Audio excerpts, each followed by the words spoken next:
درسي ساعت تر شپږم ټولګي پورته د نجونو د زده کړو لپاره اونیزه خپرونه.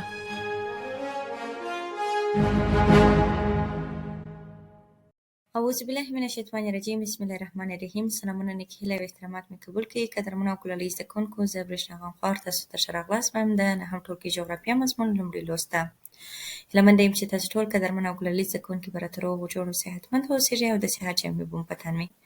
درنو او کلالي زده کوونکو، په تېر ټولګي کې موږ او تاسو د اروپا د لویې وچې په هکله معلومات ولوستله او د هغې په هکله مو بشپړ معلومات لاسته راوړل.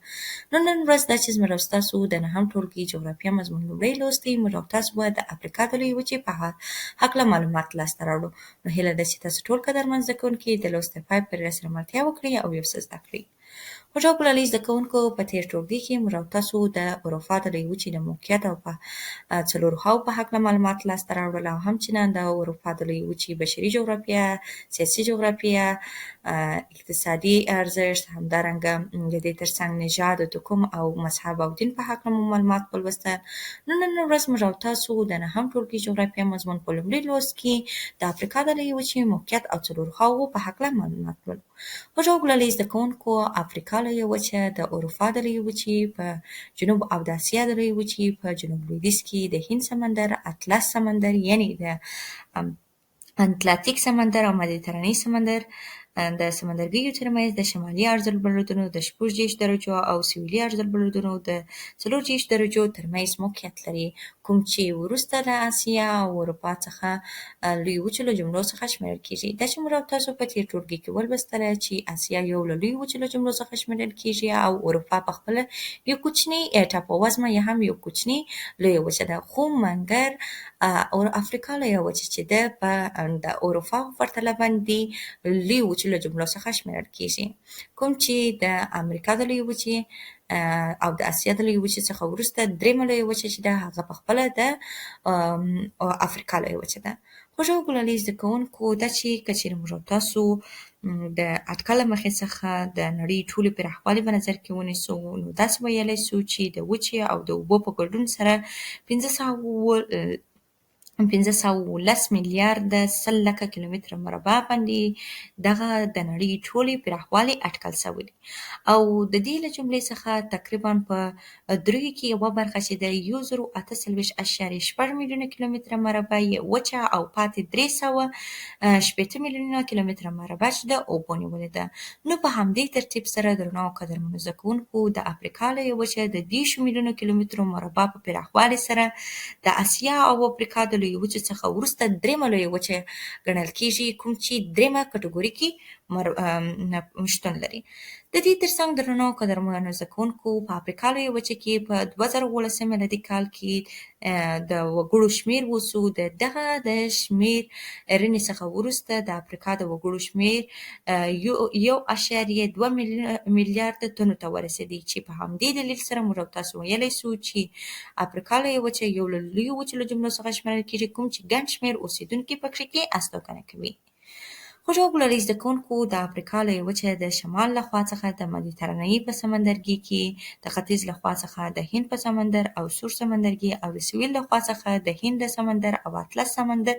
په ګډون اوبو پورې نښتې ده. یعنې که چېرې په عمومي ډول سره موږ ووایو افریقا لویه وچه له څلورو خواوو څخه په سمندرونو او سمندرګیو پورې نښتې ده او د یو ټاپو بڼه یې ځان ته غوره کړې ده. دغه لویه وچه چې ده درنو زده کوونکو په شمالي لویدیځه څنډه کې د جبل طارق د نړۍ د ابنا په واسطه د اروپا د لویې وچې څخه بېله شوې ده او په شمالي ختیځه برخه کې بیا بیرته د باب المنداب ابنا او سور سمندرګي په واسطه سره د اسیا د لویې وچې څخه جلا شوې ده او خپل ځان ته یې جلا بڼه غوره کړې ده. یعنې چارچاپېره ده چې ده پخپله اوبه دي، خو د دغو دوو بناګانو په واسطه سره ده د اسیا لویې وچې څخه او همچنان د اروپا د لویې وچې څخه جدا شوې ده.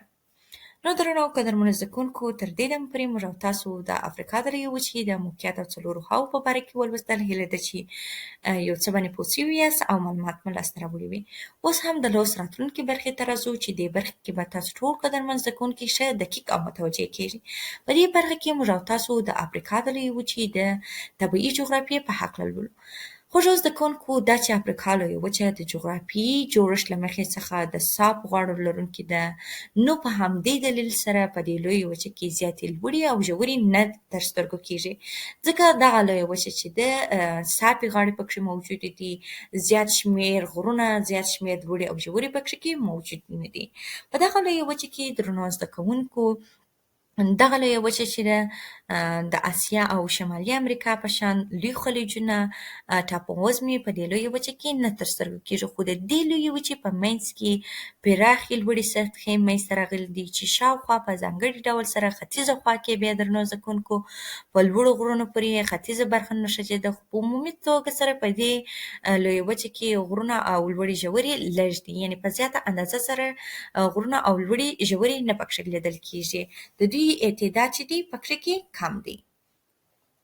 په دغه لویه وچه کې درنو زده کوونکو غرونو لړۍ چې ده د افریقا د لویې وچې مهم غرونه چې دي د اطلس غرونه دي چې د افریقا په شمال لویدیځه کې د 4000 مترو څخه ډېر لوړوالی لري. لوړوالي سره د ساحلي موازي لړۍ په توګه سره د ایټالیا د هېواد د اپنین د غرونو د لړیو یوه برخه شمیرل کېږي چې د مدیترانې د سمندرګي او د لویې صحرا ترمنځ موقعیت لري. دغه سمندرونه چې دي، دغه کوم غرونه چې دي درنو زده کوونکو، دا لړۍ د تونس له هېواده څخه پیل او د لویدیځ پر لور باندې غځېدلې ده. کوم چې دغه ساحلي اطلس چې دي درنو زده کوونکو د کوچني اطلس په نوم سره یاد شوی دی، او د کین غرونه چې دي د کین خلیج په شمالي لویدیځ او د ساحل سره موازي پراته دي، موقعیت لري. د دې لړۍ چې د ډېر لوړ ارتفاعات په لویدیځ کې د پوتان جالون غرونه دي چې دغه غرونه درنو زده کوونکو د 1500 مترو څخه ډېر لوړوالی لري، او د افریقا په ختیځ کې لوړې ځمکې هم موجودې دي چې د حبشې د لوړو سطحو په نامه سره یادېږي. همدارنګه د ویکټوریا د جهیل په ختیځ کې د ختیځې افریقا لوړې پرتې دي چې د کینیا لوړې چې په نامه سره یادېږي، چې دغه لوړې چې دي درنو زده کوونکو په خپله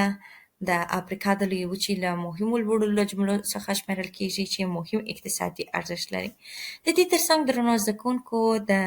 افریقا لویې وچې صحرایي سیمې چې د افریقا په شمال کې پرتې دي د لویې صحرا په نوم د نړۍ د لویو شګلنو ځایونه تشکیل کړي دي چې زیاتې برخې یې د کرنې وړ نه دي، یعنې دغه برخې چې دي زیاتې شګې پکې موجودې دي، شګلنې سیمې دي، نو په هغه ځای کې کرنیز محصولات دي په کمه اندازه سره دي او د کرنې وړ سیمې نه دي. د افریقا ساحلي برخې چې بیا بیرته دي درنو زده کوونکو سمندرۍ ته نږدې دي، نو د دغه نږدېوالي په سبب سره یې کرنیزو برخې یې تشکیل کړي دي چې د هغو له جملو څخه په خپله د مصر او د لیبیا او الجزریه شمالي سیمې دي. همدارنګه سویل ختیځ سواحل هم د کرنیز حاصلخیزې ځمکې منځته راوړي دي چې دغه بیا سمندرونه او سمندرګیو ته لار لري، په همدې خاطر سره په دې کې مهمې کرنیزې ساحلیزې ځمکې هم وجود لري. خو زیاته برخه چې د افریقا د لویې وچې شګلنو سیمو نیولې ده. همدارنګه درنو زده کوونکو اوس هم د لوست راتلونکې برخې ته راځو چې په دې برخه کې موږ او تاسو د افریقا د لویې وچې د سیندونو په هکله لولو. دا چې افریقا لویه وچه یو له مهمو لویې وچو له جملو څخه شمیرل کېږي. د افریقا لویې وچې سیندونو ته که چېرې موږ او تاسو په نقشه کې متوجه واوسېږو، نو افریقا لویه وچه د استوا کرښه، دغه افریقا لویه وچه څرنګه چې د استوا کرښه د افریقا د لویې وچې د منځنۍ برخې څخه تېره شوې ده، نو ځکه په همدې دلیل سره په استوایي برخه کې اورښت ډېر زیات دی، یعنې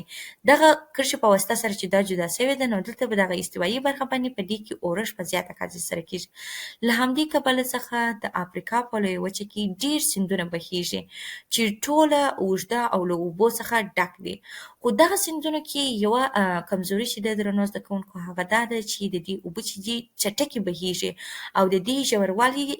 چې دي کم دي، یعنې ژوروالی یې زیات نه دي. نو له همدې امله څخه دغه سیندونه چې دي د بیړیو چلولو وړ نه دي، بیړۍ نه پکې چلول کېږي،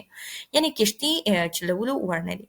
د دې ترڅنګ قدرمنو او ګلالي زده کوونکو د افریقا د لویې وچې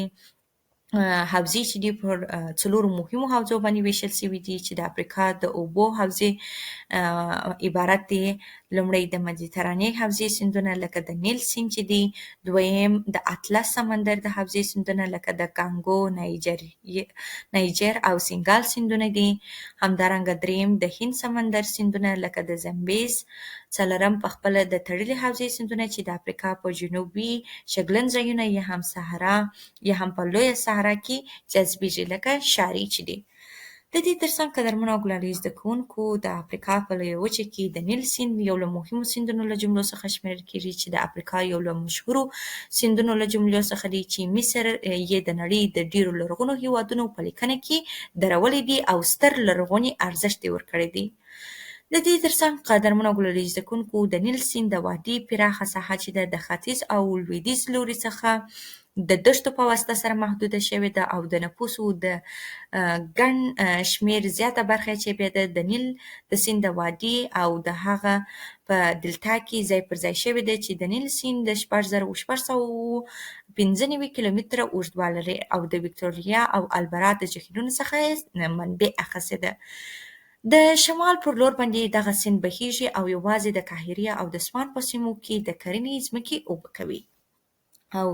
ښه حاصلخیزې ځمکې لري.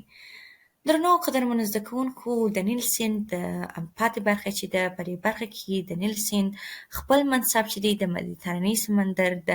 اسکندایي په برخه کې د لویې دلتاوې جوړې کړي دي چې د دغو دلتاوو په واسطه سره د نیل د وادي رسوبي خاوره د دې حوزې په کرنه او د خلکو د بشري تمدن په بنسټ ایښودلو کې مرسته یې کړې ده ترڅو د هغوی بنسټ ته نور هم پراختیا ورکړي. په مصر کې تقریبا درنو زده کوونکو د باران کچه چې ده یا هم د اورښت کچه چې ده په کمه اندازه سره ده، یعنې باران نه پکښې اورېږي په زیاته اندازه سره، کله کله په زیات وخت کې باران پکښې اورېږي، خو د دې لپاره بیا دوی همچنان کرنې ته هم ډېره زیاته اړتیا لري ترڅو دوی خپل ورځنیزې اړتیاوې پوره کړي، خپل خوراکي توکي چمتو کړي. نو په همدې موخه سره دوی د دغو توکو د لاسته راوړلو لپاره دوی د نیل پر سیند باندې بندونه جوړ کړي دي چې دغه بندونه په 1901 کال کې د اسوان باندې یو له ښه بېلګو له جملو څخه شمیرل کېږي چې د اسوان په سیمه کې جوړ شوی دی او د نړۍ له ډېر لوی مصنوعي جهیل یې هم جوړ کړی دی چې نوموړی بند د اوبو څخه د کرنیزو ځمکو په خړوبولو کې زیاته کچه باندې کار اخیستل کېږي او دوی د اقتصادي ارزښت یې ورکړی دی. نوموړی بند له اوبو څخه د کرنیزو ځمکو په خړوبولو کې پوره ارزښت لري او همچنان د برېښنا د تولید سبب هم ګرځېدلی دی. د نیل سیند اقتصادي ګټه دا ده چې هم ورباندې بندونه جوړ شوي دي او هم د سودان او مصر دواړو هیوادونو د هغو د اوبو څخه په اوبو لګولو کې ګټه اخلي. او د نیل سیند مرستیالان چې درنو زده کوونکو یو د سپین نیل دی او بل هم ابي نیل په نامونو سره یادیږي چې دغه سیند د سودان د هیواد تر پلازمینې د نیل په نوم سره یاد شوی دی. په همدې ځای کې درنو زده کوونکو د خپل مرستیال ابي نیل سره د حبشي له غرونو څخه سرچینه اخلي او یو ځای کېږي او دغه نیل سیند اوبه د خپل بهیر په اوږدو کې په بړاس شکل باندې بدلیږي او دغه بړاس شکل چې اوړي نو دا بیا دوی خپلې اوبه کمیږي، نو ځکه د ابي او نیل سیندونه د اوبو حجم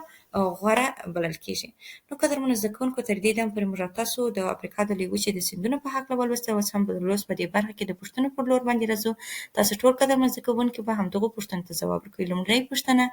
د افریقا لویې وچې اړوند لنډ معلومات ولیکئ. دویم د نیل سیند چیرته موقعیت لري. نور نو درنو قدرمنو زده کوونکو زموږ ستاسو د نن ورځې لوست پر همدې ځای باندې پای ته رسیږي. تر بل داسې درسه پورې چې زه ستاسو په درنه حضور کې حاضرېږم. د الله په امان ښه وخت ولرئ.